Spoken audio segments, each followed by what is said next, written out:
Rádio Piauí.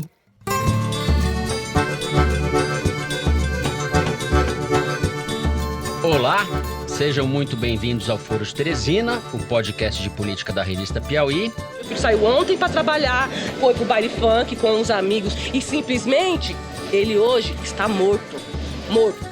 Hoje, no episódio, vejam vocês, número 80. Eu, Fernando de Barros e Silva, converso com a dupla de sempre. Os meus amigos Malu Gaspar. Fala, Malu. Oi, gente. Vou conversar com o Paulo Guedes. Se for o caso, ligo pro Trump. Eu tenho o canal aberto com ele. Pra não ter que recuar, tá ok? E José Roberto de Toledo. Opa. O rock ativa a droga, que ativa o sexo, que ativa a indústria do aborto. E a indústria do aborto, por sua vez, alimenta uma coisa muito mais pesada, que é o satanismo. Fernando, se você me permite um momento de cabotinismo, eu não diria que é mais do que um momento, né? Mas, enfim... Coisa rara. Coisa rara. A gente raramente faz elogio de si próprio, né? Eu queria compartilhar uma notícia muito bacana com os nossos ouvintes. O Foro de Teresina, sim, este programa que fala de javaporco, Bolsonaro e outros bichos, foi selecionado pela Apple Podcasts como um dos melhores podcasts brasileiros de 2019. Quem diria não, porque já havia sido o ano passado, né? Então é bi. Nós é bi. Mas é bi. A gente divide essa lista com outros 11 podcasts que também a gente quer dar os parabéns para. O Assunto, da Renata Lopretti, né? Todas as letras da Folha, Fala Maju, que é independente, o Projeto Humanos, do nosso Mizanzuki, Like a Boss, o 451 MHz, que também é da Rádio Novelo, o Estadão Notícias, o Boa Noite Internet, o Sinapse, o Decrépito e os Sertões dos nossos primos do Instituto Moreira Salles, do MS. Muito bem. Então fica aí o nosso agradecimento, especialmente a quem nos ouve, né? Tem que manter isso daí. Parabéns aos amigos podcasters e aos ouvintes. Eles, sem vocês, nada disso faria sentido. Vamos aos assuntos da semana. A gente começa o programa falando das cenas bárbaras promovidas pela Polícia Militar no último final de semana num baile funk que aconteceu numa favela em Paraisópolis, na zona sul de São Paulo. No segundo bloco, nós vamos falar de economia, mais especificamente sobre a alta do dólar e o amor não correspondido de Bolsonaro por Donald Trump, economia e amor, portanto. No terceiro bloco, a gente discute o aparelhamento promovido pelo governo Bolsonaro na área da cultura e os novos ataques do presidente contra a imprensa. É isso, vem com a gente.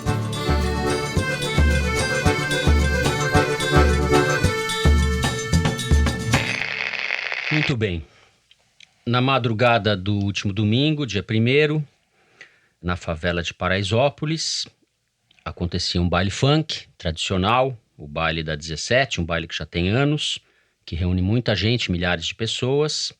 E no meio da madrugada, a polícia que fazia ali no local a Operação Pancadão, Pancadão é o nome desses bailes funks, desencadeou uma operação.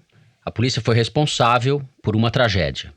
Morreram 9 jovens, entre 14 e 23 anos, a maioria deles pisoteada, não se sabe se todos, alguns corpos têm sinais de violência. A polícia encurralou em vielas, lançou bombas, deu tiros de bala de borracha. E eu pergunto, onde mais isso poderia acontecer a não ser numa favela? É a pergunta óbvia. Mas as favelas são, na prática, territórios onde o chamado excludente de ilicitude, na prática, já vigora. Essa aberração que o Sérgio Moro e o Bolsonaro querem introduzir na legislação brasileira já está, de certa forma, funcionando na vida real. O crime dessas pessoas que morreram é serem pobres e viverem ou estarem na favela. A polícia, no entanto, alega que a culpa foi de supostos bandidos, né, Toledo, que eles perseguiam. Conta para os ouvintes a versão da polícia, eu acho que a gente pode começar por aí. Bom, primeiro vamos localizar. Paraisópolis é a segunda maior favela da cidade de São Paulo. Ela fica encravada num bairro rico da cidade, um dos bairros mais ricos, que é o Morumbi. O que aconteceu ali foi claramente um ato planejado da Polícia Militar do Estado de São Paulo Isso fica claro e fácil de entender porque os policiais militares não andam com granada de gás nem com munição de borracha na cintura. Essa é uma munição usada para ações específicas de dispersão das pessoas, de controle civil, né? Logo foi planejado. E por que foi planejado? Porque há pouco tempo atrás, um sargento da Polícia Militar, do 16º Batalhão da Polícia Militar, mais especificamente, que é quem intervém regularmente em Paraisópolis, esse sargento foi assassinado numa operação policial lá. Essa operação tem cara de vingança, sim. Não tem nenhum vídeo de ninguém atirando em policial, mas tem vários vídeos de policiais batendo em jovens e adolescentes. Então a versão da polícia de que ela entrou ali meio de supetão porque bandidos tinham fugido para dentro do baile... De moto. Não tem nenhuma evidência fora a palavra da polícia. Já a ação policial planejada, e tem mais indícios de que foi planejada, porque os policiais se posicionaram na saída das vielas, impedindo que as pessoas saíssem do baile. Quer dizer, eles entraram jogando bomba e disparando bala de borracha contra milhares de jovens que estavam ali no pancadão e fecharam as saídas. Então, uma das cenas mais chocantes dos vídeos que acabaram na internet mostra um grupo de jovens tentando ir embora e tendo que voltar porque a polícia começou a bater num lado. E aí eles voltam e vem a polícia batendo do outro lado, com cacetetes de 1,5 metro. Parece lança de tão grande. Quer dizer, a polícia, como você disse, já tem excludente de ilicitude em São Paulo. Porque o delegado da Polícia Civil responsável pelo inquérito, já a primeira coisa que fez foi inocentar os policiais. E o governador fez a mesma coisa. Não tem punição à vista para esses policiais, como há muito tempo não tem, né? A Polícia Militar de São Paulo, na época da ditadura, abrigava matadores, como o famoso Cabo Bruno, entre outros. Dá para citar uma lista aqui. E a repressão a isso sempre foi muito tênue, né? O primeiro discurso que se fez em relação a essa tragédia foi: mas era um pancadão, você tem que respeitar os vizinhos. Uma coisa não tem nada a ver com a outra. O fato de ser uma festa sem registro, sem CNPJ, sem autorização da prefeitura, não justifica você matar 9... A idade média dos caras que morreram é 18 anos. Tinha um menino de 14 anos, uma criança. Uma criança de 14 anos, vários de 16. O mais velho tinha 23. É absurdo, 18 anos, idade média. E morreram com espinha quebrada, basicamente, pescoço quebrado, e vai saber como. Outra coisa que eu queria colocar: a versão da imprensa é perigosa, porque todos os títulos dizem baile funk em favela. E isso já dá a desculpa para quem defende a ação da PM. Se fosse um título: PM provoca a morte de 9 jovens e adolescentes num baile que tocava valsa nos Jardins, o escândalo seria muito maior. Porque já está no inconsciente coletivo que, bom, se é na favela, se é funk, eles devem merecer. Então, a gente precisa também pensar, quando faz esses títulos, se a gente não está reforçando esse discurso antipobre. E para terminar, que eu já falei demais, a atitude do governador João Dória, de quem aparentemente está na mão da PM, quer dizer, não é que a PM é do Dória, e é do Dória, portanto ele tem que ser responsabilizado também. O Dória é da PM, né? A política do Dória de segurança no estado de São Paulo é espalhar os batalhões de ação especial lá... BEAPs. Que são a rota, né? Ele está levando a rota para o interior. E agora tem vídeo do policial no interior batendo no morador de rua e no cachorro do morador de rua. Quer dizer, não vai parar isso, não vai parar. Essas imagens flagradas são um fragmento da realidade, né? A gente deduz o que não foi gravado, né, Malu?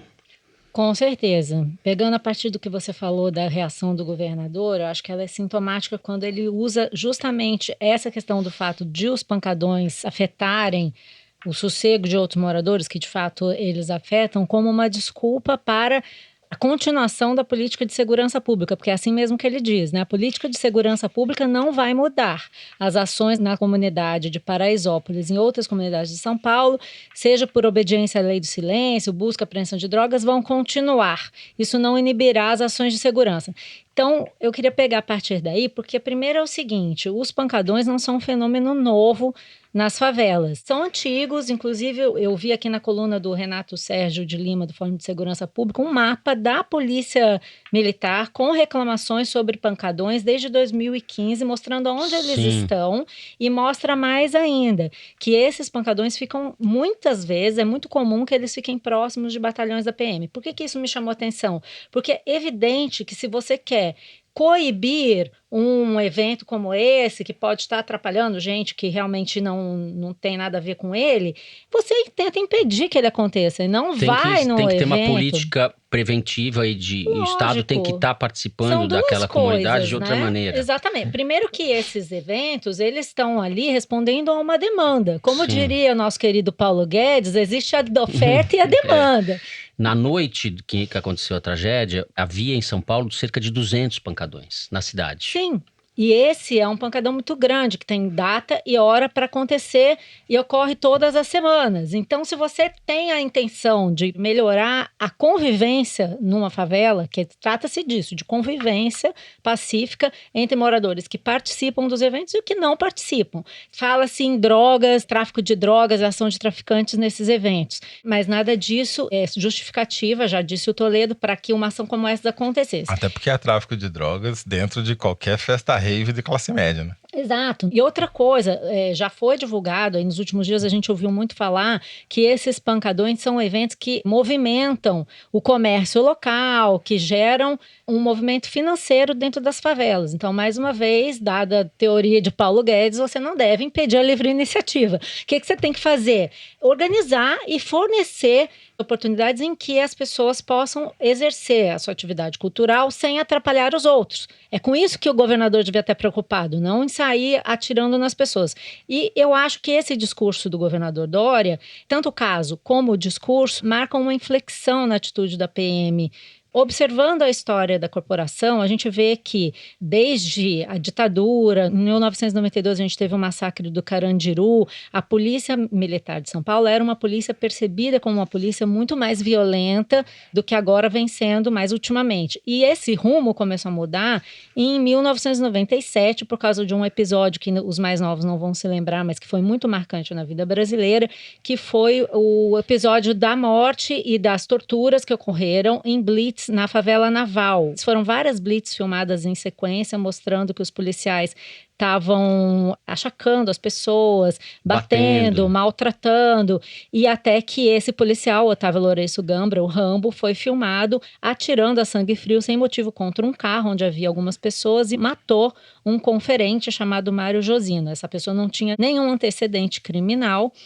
E esse caso provocou uma grande reação no Brasil inteiro. O governador, na época, era o Mário Covas, que também era do PSDB, mas pelo jeito não era do mesmo PSDB que o governador João Dória, mandou para o Congresso uma proposta de emenda constitucional, uma PEC, extinguindo as polícias militares em todo o Brasil. Essa proposta, obviamente, não foi aprovada, mas o crime de tortura no Brasil foi tipificado. O governo federal, naquela época, por causa desse episódio, criou a Secretaria de Direitos Humanos e a disciplina de direitos humanos passou a ser obrigatória na formação dos policiais.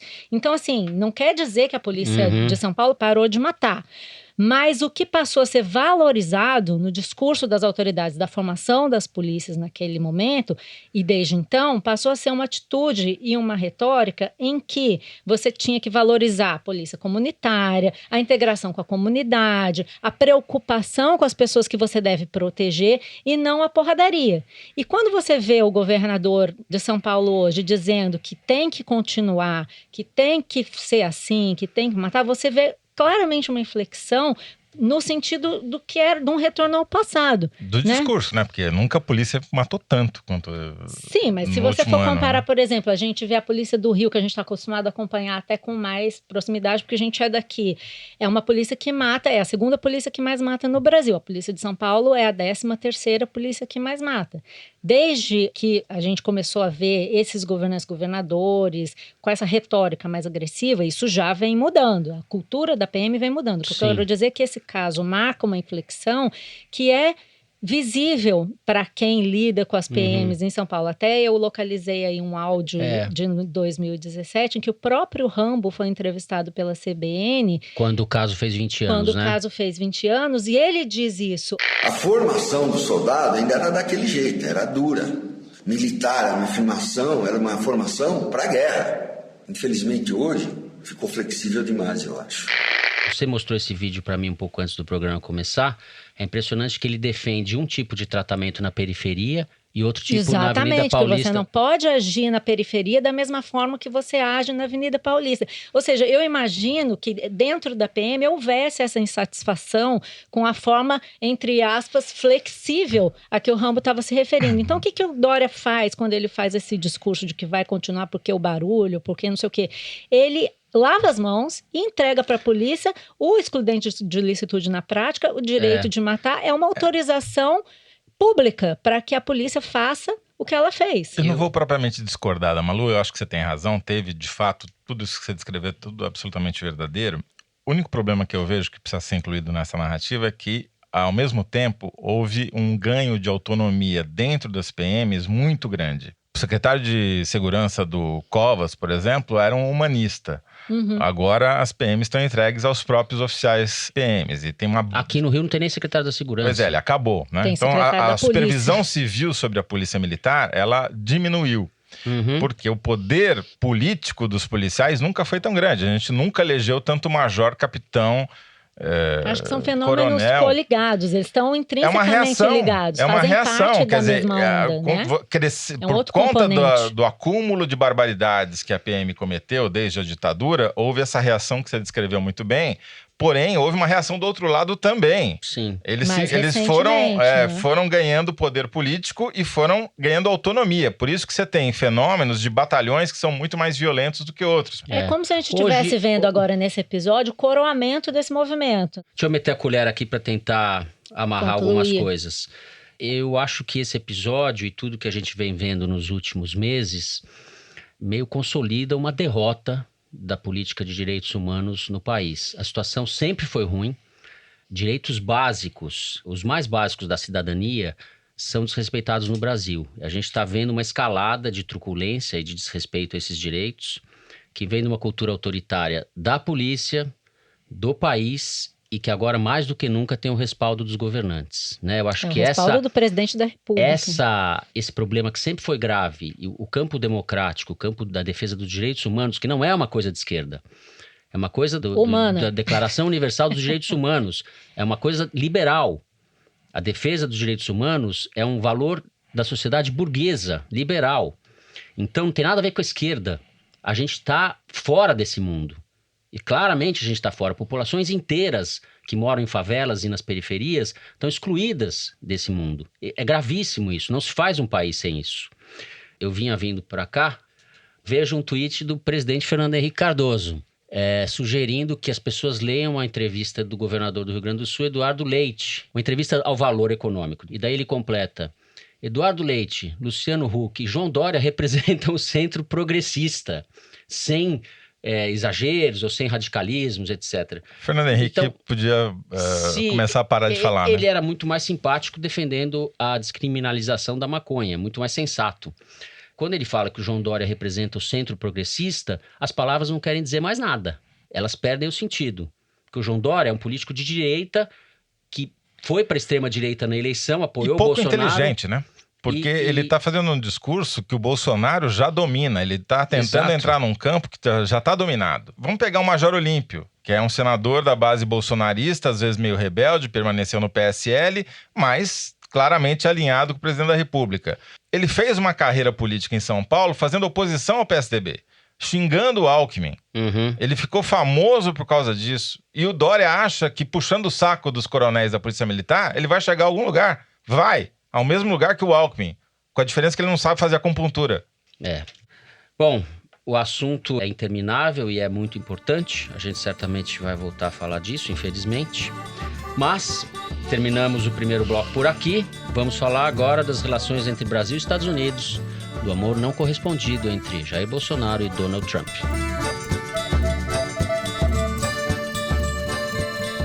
Muito bem. O presidente Donald Trump, nessa semana, anunciou por Twitter, Malu, que os Estados Unidos vão aumentar as tarifas sobre as importações de aço e alumínio que vão do Brasil e da Argentina para lá. Isso pegou todo mundo de surpresa. O Trump, evidentemente, já está pensando na eleição presidencial, está fazendo um afago para os setores da siderurgia americana. Alguns deles localizados em estados, os chamados swing states, que são os estados que têm uma divisão, uma indefinição a respeito do voto nos democratas ou nos republicanos. Mas isso pegou o Brasil de calça curta. O Bolsonaro fez declarações pusilânimes a respeito, né? Falou: a economia deles não se compara com a nossa, dezenas de vezes maior que a nossa, e não vejo isso como uma retaliação. Toda a retórica de sabugice do governo brasileiro em relação aos Estados Unidos parece estar sendo feita em troca de nada, né, Malu? A não ser o prazer que o Ernesto Araújo e o Bolsonaro devem ter de lamber o sapato do Donald Trump. Olha só, Bolsonaro provou do próprio veneno, né? O Trump fez com ele o que ele faz com os aliados, inimigos e amigos e etc. Bolsonaro faz isso geral, tomou uma do Trump. O Trump espalhou fake news para limpar a barra com seus próprios minions, né? Os American Minions.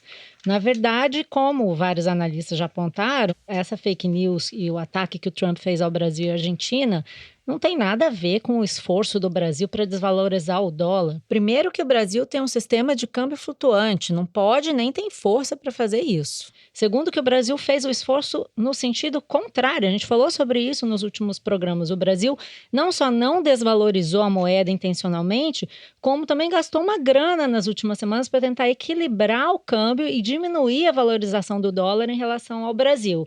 Então, como disse ontem o ex-embaixador do Brasil nos Estados Unidos, o Rubens Barbosa, com quem eu conversei, disse que o Brasil e a Argentina entraram nessa história como Pilatos no credo. Não tinham nada a ver com isso e foram enfiados aí nessa ação do Trump para garantir votos, aí ficar bem na foto com o seu público. Eu não ouvi essa expressão desde que eu fiz primeira comunhão no Natal. Malu é cultura, meu filho. Mas o fato é o seguinte, brincadeiras à parte, foi um constrangimento muito grande, sim. Uma humilhação pelo que você já falou, pela postura do Brasil de vassalagem, subserviência aos Estados Unidos internacionalmente, e muito mais até do que por questões econômicas, né? Mais ainda por questões políticas e de postura.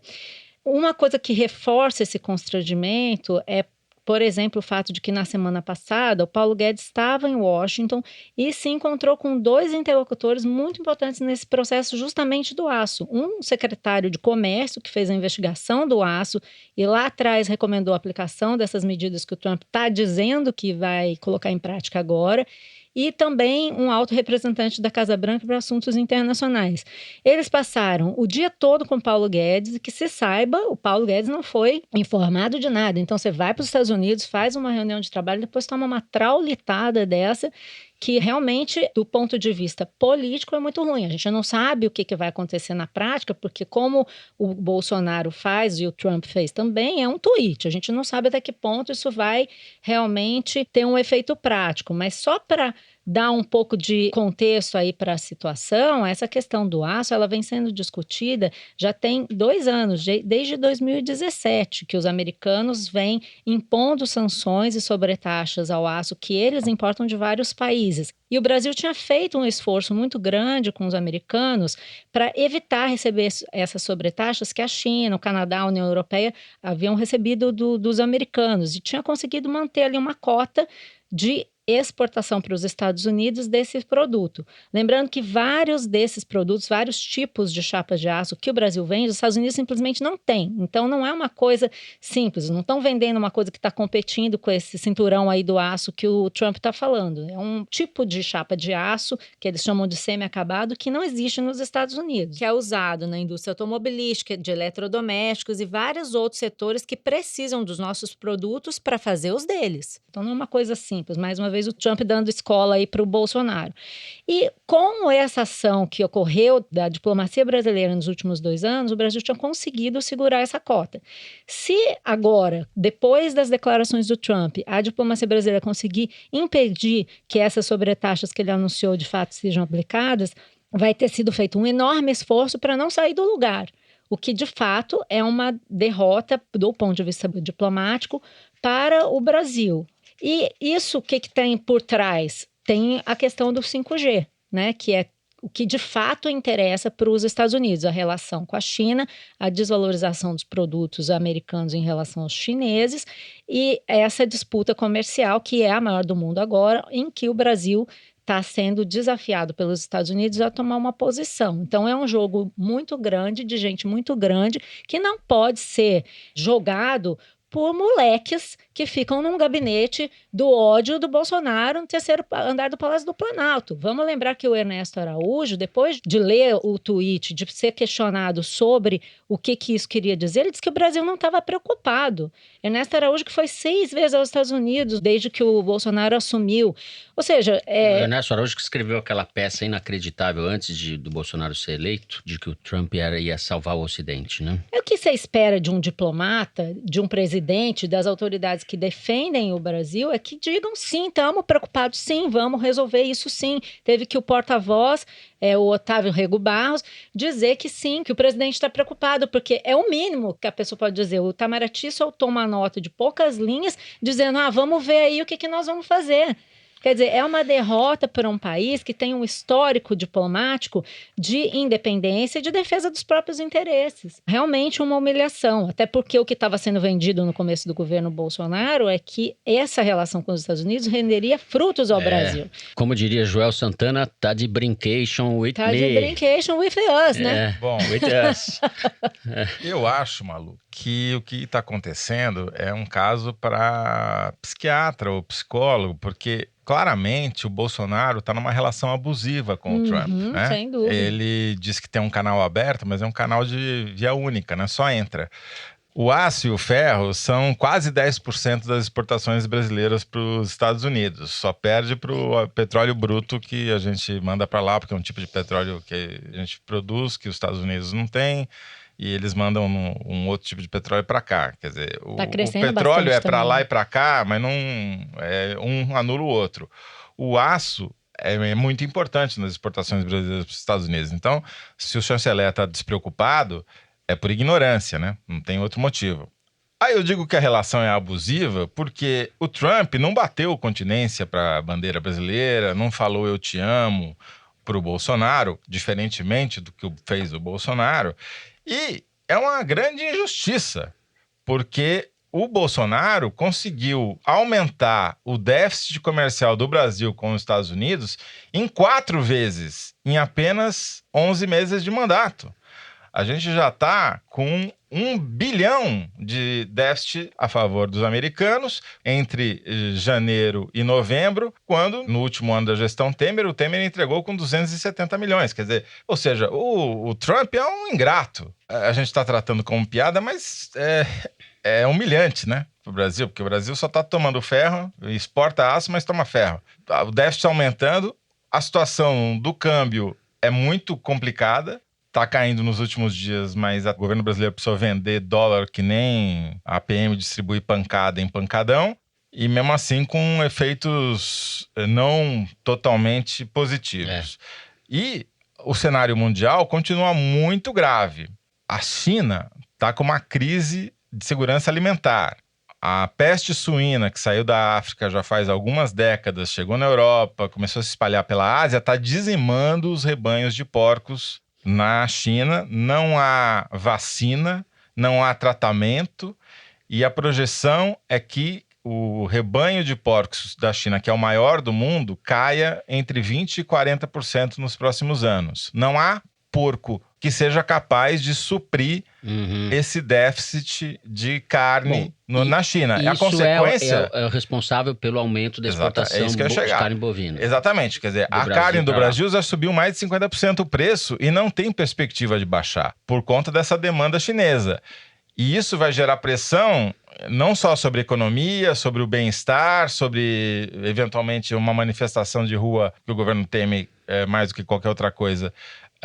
E como vai gerar pressão sobre a Amazônia. Não na China, aqui, né, Zé? Aqui, exatamente. Se você tem uma política econômica que diminui a espessura do colchão social e aumenta o preço da alimentação ao mesmo tempo, o cenário não é positivo, é muito longe disso. Muito diferente do que a Faria Lima está projetando com base nos números do PIB que sai essa semana. Talvez seja o caso da gente lembrar que essa atitude de embasbacamento não retribuído do Bolsonaro em relação ao Trump tem dados muito concretos, né? Porque a gente vem numa escalada de concessões sem nenhum benefício em troca. O Brasil, em março, abriu mão do tratamento especial a que tinha direito na Organização Mundial do Comércio, por se declarar um país em desenvolvimento. Os países em desenvolvimento tinham algumas regalias ou prerrogativas das quais o Brasil abriu mão. Em troca, a gente recebeu a promessa do Trump, todo mundo se lembra, de que os Estados Unidos apoiariam nossa entrada na Organização para a Cooperação e Desenvolvimento Econômico, na OCDE, coisa que não aconteceu. Em junho, o Bolsonaro assinou um decreto isentando os turistas americanos de apresentar visto para entrar no Brasil, dispensando o princípio da reciprocidade. Em novembro, ele publicou o decreto legislativo que permite aos americanos lançar foguetes e satélites na base de Alcântara, no Maranhão.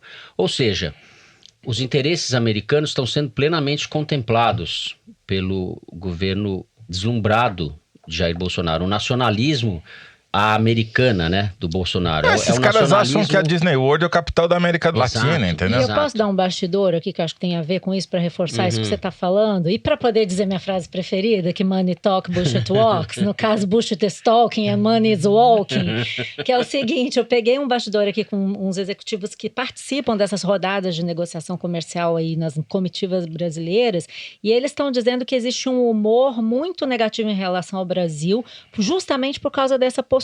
Existe uma desconfiança de outros países com relação ao Brasil, a ponto de, por exemplo, neste ano, terem tentado botar um embaixador brasileiro na comissão de regras, do grupo de regras da OMC, e não conseguirem aprovar o nome desse embaixador, que seria uma coisa rotineira. O Brasil é um país importante. Que é um profissional qualificado. É um profissional qualificado, mas ele foi rejeitado, principalmente por causa dos países emergentes, e especificamente a Índia, que julga a postura brasileira muito subserviente aos Estados Unidos e, portanto, não confiável. E aí, nesse e a Índia tem razão. Porque Exatamente. O Brasil é um país submergente. O Brasil, por exemplo, depois de 2 décadas votando contra o embargo dos Estados Unidos a Cuba, mudou de posição para atender o Trump. No início de novembro, votou com os Estados Unidos a favor do embargo na Assembleia Geral da ONU. Qual é o termo que foi usado, que eu acho que é importante a gente guardar, porque nós ainda vamos falar muito disso. As posições do Brasil na política externa estão corroendo o nosso soft power na diplomacia. Nós estamos passando a ser vistos como um linha auxiliar dos Estados Unidos, não mais um país altivo, independente, que defende os seus próprios interesses. É isso mesmo. Brasil acima de tudo, Trump em cima de mim. Posição quadrúpede, né? A gente encerra o segundo bloco e vamos para o número da semana. Nosso diretor Luiz Maza vai ler para a gente o número que é retirado da seção Igualdades, que a Piauí publica toda segunda-feira no site. Fala, Luiz. Então, Fernando, vocês sabem qual que é a proporção entre negros e brancos em cargos de chefia no Brasil? Em outras palavras, a cada chefe negro, quantos chefes brancos vocês acham que tem? Não saberei dizer em números, mas... Muitos. 10-1. Perto disso. A proporção é de 7-1. A cada negro em posição de chefia, você tem 7 brancos em posição de chefia. Botando isso em números maiores, para ficar mais claro, se você tiver 5.000 chefes negros, você vai ter 35.000 chefes brancos. Então, E a proporção da população é? É mais da metade de pouco negro. mais da metade, exatamente. É uma diferença imensa para um país majoritariamente negro. E isso se reflete no salário, evidentemente. A renda média de um trabalhador branco no Brasil é de R$ 2.800. Já é muito baixo. Mas para o trabalhador negro, a renda média é praticamente a metade disso, R$ 1.600. Vamos nos repetir aqui. A escravidão permanecerá durante muitos anos ou durante muito tempo como a marca nacional, não é isso? Joaquim Nabuco, faz mais de 100 anos isso aí. 150 quase. O cara tem um livro de quotes na cabeça. Não, eu tô citando um pouco errado Cabeção. a frase é Faz melhor. tempo que a gente não fala Joaquim cabeção, Nabuco, tava com saudade de a frase uma é cabeção. melhor do que eu tô dizendo aqui. Essa eu tô citando de Cabeção. cabeção mesmo. Bom, a gente vai pro terceiro bloco do programa, no qual a gente vai discutir as nomeações do Bolsonaro para a área da cultura. E, segundo o novo presidente da Fundação Palmares, o racismo no Brasil é um racismo Nutella, Toledo. É disso e da perseguição aos veículos de comunicação por parte do governo que a gente vai falar em seguida. Vem com a gente.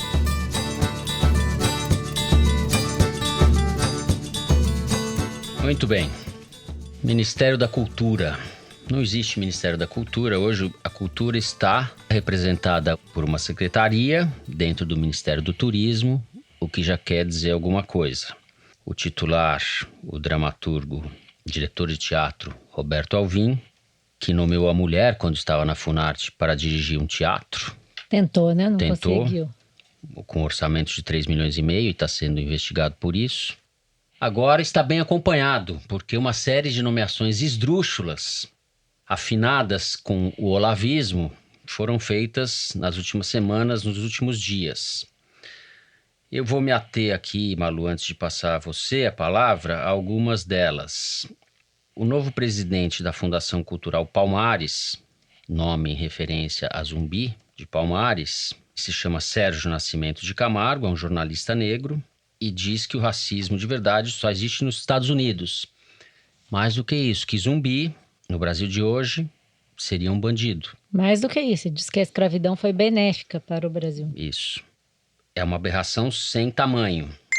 Bem, gente, uma atualizaçãozinha rápida para vocês. Depois que a gente gravou o episódio, o Sérgio Camargo teve a nomeação para a presidência da Fundação Palmares suspensa pelo juiz Emanuel Guerra, da 18ª Vara Federal do Ceará. O juiz atendeu a uma ação popular de um advogado, ponderando que as declarações do Camargo nas redes sociais são incompatíveis com o papel do órgão para o qual ele foi escolhido, que seria, no caso, combater o racismo. E aí, agora, a Advocacia Geral da União está dizendo que vai recorrer para manter a nomeação do Camargo. Vamos aguardar e acompanhar. Mas ele também está bem acompanhado. Foi nomeado para a Funarte, a Fundação Nacional das Artes, que é um órgão importante desde a democratização do Brasil, que fez grandes contribuições à cultura e à divulgação do pensamento no Brasil, foi entregue a um sujeito, o maestro Dante Mantovani. Maestro Dante Mantovani, eu fui ver ontem à noite o vídeo dele, nem sei como chama isso, em que ele explicava a relação entre os Beatles e a escola de Frankfurt, especificamente entre os Beatles e a dialética negativa. Sabia que você ia se fixar nesse vídeo, eu sabia. Eu não tenho nem por onde começar, porque é tamanho o disparate, não é que ele tá errado, ele tá fora do mundo. O Dante está no 9º círculo do inferno, na terceira fossa à direita. Ele tá fora de todo do mundo em que se discute, nos ambientes em que se discute, em que a atividade intelectual é levada a sério, ele tá a anos-luz desse ambiente. E ele conclui o vídeo, que me deixou muito irritada, achei uma propaganda enganosa, sem explicar, afinal de contas, o que o Adorno tem a ver com os Beatles. Você não espere isso de mim. Mas escuta... A certa altura, ele diz: o rock ativa a droga, que ativa o sexo, que ativa a indústria do aborto. E a indústria do aborto, por sua vez, alimenta uma coisa muito mais pesada, que é o satanismo. Que, por sua vez, ativa o Foro de Teresina. Só faltou falar isso. Que ativa você, que ativa eu. Exato. Eu acho que nós vamos acabar na fogueira da Inquisição. O cara é traumatizado pelo nome. No fundo, o que ele, como toda essa gente, lamenta é a dissolução da tradição, dos valores da família cristã, de um Éden conservador que nunca existiu ou que foi erigido sobre uma montanha de hipocrisia, que é o que essa gente é. Eles são contra a modernidade. Como se não bastasse, o novo presidente da Biblioteca Nacional, que é uma instituição bastante importante, centenária, é o Rafael Alves da Silva, bolsonarista e olavista, que se chama de Rafael Nogueira. Ele diz ser, abre aspas, professor de filosofia, história, teoria política e literatura, aspirante a filósofo e a polímata. Polímata é o sujeito que tem conhecimentos sobre várias coisas, etc. Participou recentemente do colóquio Olavo de Carvalho em Portugal e se pronunciou também recentemente, no 15 de novembro, falou que a proclamação da República foi um golpe militar improvisado e injustificável. O Brasil nunca mais se encontrou, nada a comemorar. Ou seja, o Bolsonaro entregou ao Olavo de Carvalho, o olavismo, a administração da cultura. Então. É o que eu ia dizer, que depois de 11 meses de governo, o Bolsonaro finalmente conseguiu tomar conta da cultura, que era algo que ele estava tentando fazer, e entregar para o Tudo que eu tentei falar, a Malu conseguiu falar em uma frase. É isso, Malu. É o poder de síntese. Poder de síntese. E isso porque o Bolsonaro dizia que na cultura a política seria sem ideologia, sem aparelhamento. Então, ele já começou aparelhando, acho que o critério é fã do Olavo, falou um absurdo, entra. A youtuber, amiga do Jair Renan, número 04, conseguiu um cargo na IBC, é assim, é porque não tem aparelhamento e também não tem ideologia, né? E não tem rachadinha também. Também não tem Queiroz, não tem rachadinha. E cultura com partido. Não é à toa que o ministro escolhido para abrigar a área da cultura é justamente o Marcelo Álvaro. Por quê? Contando um pouco de bastidores Muito aqui. bem. Conversei com pessoas que participaram da transição. Que se denomina Marcelo Álvaro também, né? Que também não chama Marcelo Álvaro, exatamente. Esse pessoal tem tudo Eles nome têm fantasia. problema com os próprios nomes, né? Engraçado. Nome fantasia. Mas enfim, o que eu queria contar? Que desde o início do governo, desde a transição, já havia esse plano que vinha sendo contido de primeiro extinguir o Ministério da Cultura e depois passar o Ministério para uma secretaria especial no MEC. E os gestores culturais, os burocratas ali do Ministério da Cultura, gente que vinha de outros governos, trabalhou muito para conter isso, porque não só a diferença entre os orçamentos, se ficasse no MEC ou em um outro ministério, seria muito menor no MEC, e porque no MEC ela certamente seria entregue à olavista. Houve uma negociação de bastidores que na época não apareceu ali entre o pessoal que estava no governo Temer e o pessoal que assumiu o governo, para que o Osmar Terra, que olha só, quem diria, é visto hoje como uma pessoa razoável, assumisse o ministério. Por quê? Osmar Terra, esse erro de concordância, né? Por quê? Porque ali se considerava que haveria um mínimo de contenção aí às brigadas olavistas. E aparentemente, de fato, houve, coisa que o Bolsonaro conseguiu mudar agora com a entrega não só da Secretaria de Cultura para o Roberto Alvim, que é um diretor de teatro, que era muito respeitado, se converteu ao bolsonarismo aí ao longo do processo da eleição e tal, e passou a dizer que estava sendo discriminado na cultura e ganhou uma prominência aí no meio bolsonarista, e o Roberto Alvim está chamando justamente as pessoas desse campo olavista. Existe uma grande diferença até entre eles meio que... Ontem eu conversei com alguns olavistas que meio que desprezam aí o Dante Mantovani, inclusive partiu dos meios olavistas esses diálogos que a gente viu serem disseminados nas redes sociais, entre eles mesmos, em que o Mantovani diz que a Terra é plana, que as imagens da bola giratória de água são forjadas pela NASA e tal, não sei o que. Mas o fato é que, uma vez que o Roberto Alvim entrou lá, o que aparentemente eles passaram a fazer? Procurar gente, porque tá na cara que não existiam pessoas qualificadas para ocupar esses espaços, e como diz o Olavo, né, que aponta aí a ocupação das áreas culturais, os espaços na área cultural como essencial para a implantação de um projeto de poder, eles saíram fazendo isso, pegando os deles para implantar projeto de poder. Disputar a hegemonia na área da cultura. Exato, porém é o seguinte, esse ano inteiro, segundo o que eu colhi aqui com os gestores de culturais, gente que trabalha com cultura como profissionalmente, que não está ligado nessas mirabolâncias, o que está acontecendo é que, na prática, o que os caras estão fazendo é matar a cultura por asfixia. Então, por exemplo, Lei Rouanet, São Paulo, que é um lugar relevante aí na área da cultura, não consegue aprovar nenhum projeto de financiamento dos 18 corpos. E aí eu não estou falando de rock nem de satanismo, estou falando de coisas que o próprio Mantovani diz que pretendia estimular na Funarte, corpo de baile, OSESP, e não consegue aprovar os pedidos porque simplesmente não tem Gente, a mesma situação na Ancine. A Ancine deveria ter 4 diretores, só tem um, que é um procurador da República que estava lá e ficou lá segurando as pontas. Então, assim, por um lado você tem essa parte folclórica, assustadora, né, de pessoas que não têm a menor qualificação para os cargos para os quais estão sendo nomeadas, e por outro, uma asfixia do setor cultural como atividade econômica. Assim, é a bullshit money comprovando a velha tese, porque assim, você tem, por exemplo, o fundo setorial para o cinema, que é uma grana que é arrecadada das telefônicas, das teles, né, empresas de telecomunicação. Tem 700 milhões disponíveis esse ano que não vão ser usados. Por quê? Não tem como aprovar esse dinheiro. Então, não é nem só uma questão de você nomear as pessoas mais esdrúxulas, mais absurdas por os cargos. É um desprezo pela cultura, e não só a cultura contra nós, é qualquer cultura. Porque desprezo, se o cara é um maestro... ódio. Se ele é um maestro e ele não gosta de rock, ele acha que o rock é uma coisa ruim, que faz mal pro cérebro das crianças, até isso eu ouvi ele dizendo no YouTube, que faz o rock errado, a música errada faz mal pro cérebro das crianças. Se ele acha isso, então o que ele vai botar no lugar? A verdade é que nós estamos descobrindo que o olavismo, no fundo, é uma abstração, é uma loucura, é um piro coletivo. Não existe nada que eles saibam ou que eles queiram colocar no lugar. Uma vez no cargo, há 11 meses, eles não fizeram nada. A pornografia caquistocrática do governo Bolsonaro na área da educação. Caquistocracia é o governo dos piores. Exatamente. Ela dá muito mote para tweet, piada e indignação, mas eu acho que é justamente esse o objetivo do Bolsonaro. Bolsonaro, para mim, não é um presidente, ele é um agente provocador que chegou ao poder. E ele está se especializando cada vez mais em criar situações de provocação para desviar a atenção do que interessa.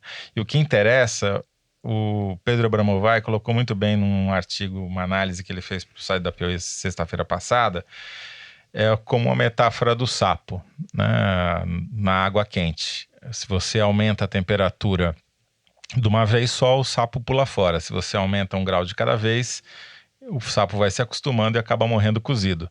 E eu acho que a democracia brasileira, a metáfora que o Pedro faz é essa, que ela tá um sapo na panela, o Bolsonaro tá aumentando 1 grau de cada vez e ela tá morrendo cozida sem perceber.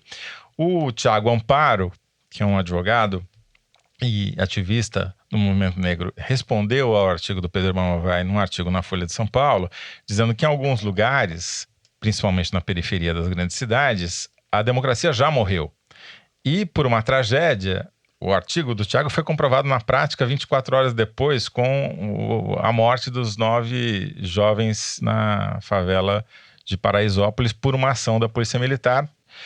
E o que me preocupa é que a ação do Bolsonaro nos últimos tempos, ou melhor, desde sempre, mas nessa política gradual em que ele vai matando o sapo da democracia 1 grau de cada vez, está chegando, por exemplo, num nível na relação com a imprensa que deixou de ser preocupante e passa a ser eficientemente negativo. Então, ele está fazendo pressão econômica sobre os anunciantes para deixarem de anunciar em qualquer veículo que faça qualquer sinal de crítica a ele, que é o caso da Folha de São Paulo, cancelou as assinaturas, o que é uma ilegalidade que deve ser julgada pela justiça, proibindo que o jornal sequer disputasse a licitação para que fosse comprados exemplares por órgãos públicos. Isso vai dando filhotes. Aqui no Rio de Janeiro, o prefeito não atende mais repórteres do Globo ou das organizações Globo, né? Proíbe a participação em coletiva.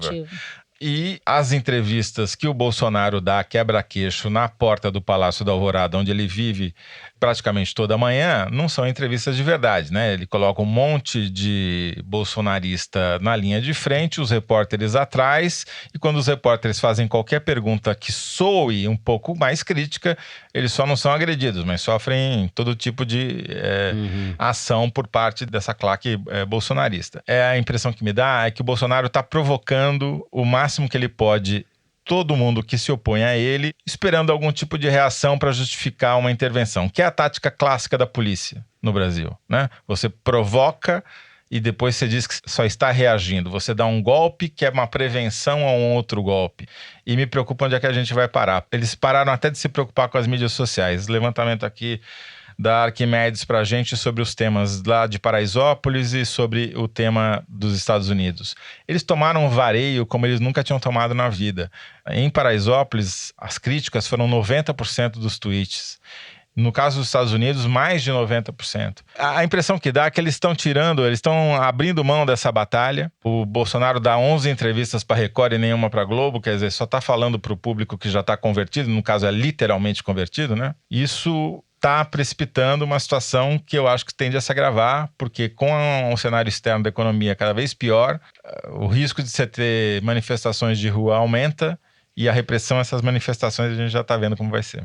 O Celso Rocha de Barros escreveu na Folha de São Paulo na segunda-feira uma coluna muito boa, na qual ele diz a determinada altura que o Bolsonaro não é mais uma ameaça à democracia, que o desmonte da democracia brasileira já começou. Eu concordo plenamente com ele. Essa ofensiva contra os jornais, especificamente contra a Folha, não tem precedentes, não tem paralelo na história do Brasil. Não é o primeiro presidente que tenta ir contra a imprensa. É muito diferente o que ele está fazendo. Todos os presidentes, você pega desde o Fernando Henrique, que foi paparicado, mas que reclamou pra caramba. Você pega os diários do Fernando Henrique, está coalhado, recheado, muito mais do que eu imaginava, inclusive, de críticas aos jornais, aos veículos, à Folha, especificamente. A relação do PT com a imprensa também foi uma relação tensa. E existem setores do PT que têm uma visão autoritária a respeito disso. De deixar de anunciar. Mas o fato é, tirando o episódio do Larry Hotter, logo no começo do governo Lula, no qual se cogitou expulsá-lo do país, o que seria uma barbaridade. Correspondente do New York Times. Isso foi abortado por uma intervenção do ministro, chamou Thomas Bastos, da Justiça.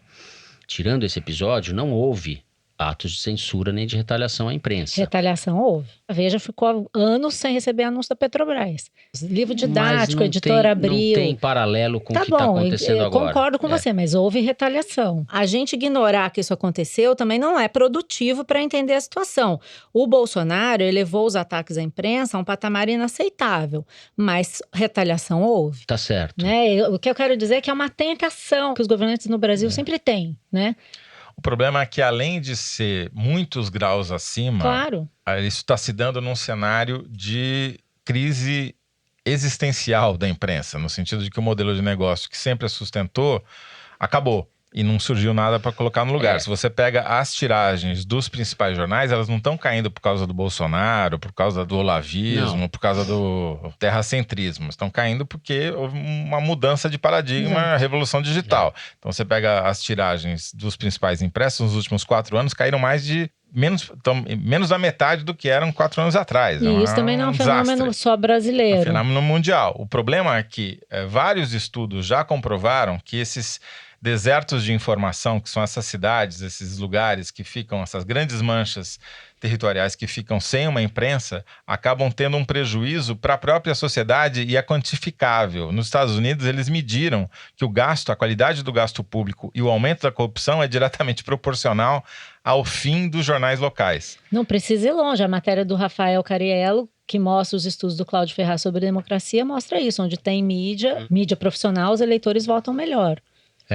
O que eu vejo hoje em dia é que uma parte grande do empresariado está completamente sequestrada pelo Paulo Guedes. Não está nem aí para isso que a gente está falando. Vários setores, com algumas exceções, algumas pouquíssimas... Talvez o setor do aço agora. Pouquíssimas lideranças. Armínio Fraga, de quem já falamos no último programa. Então, o que a gente vê é que existe uma indiferença mesmo. Eu acho que é pior do que isso. Brasileira, é uma vontade de não ver, um denial. Em relação à democracia. Bom, o terceiro bloco com isso fica por aqui. Chegou a hora do Kinder Ovo. Vamos ver o que a produção preparou para a Malu, ou quer dizer, pra gente. Solta o som aí, Dani. Eu vim aqui almoçar com o senador Girão. Vem cá, peixeira, pô. Vou publicar não, pô. Aí eu vinha passando aqui, eu fui barman, teu nome? É Douglas. Olha, eu vim aqui, ó, ele tá morrendo de rir, o outro aqui, ó. Aí ele disse assim, para aí. Vai passar aqui não, cadê o crachá, não sei nem o quê. Tem que fazer isso aí mesmo, tá certo. Aí fui tentar me explicar, até com vergonha. Ele disse, mas você não parece senador, não? Você é bombado desse tamanho. Valeu, Douglas. Valeu, Douglas. Que nada, porra.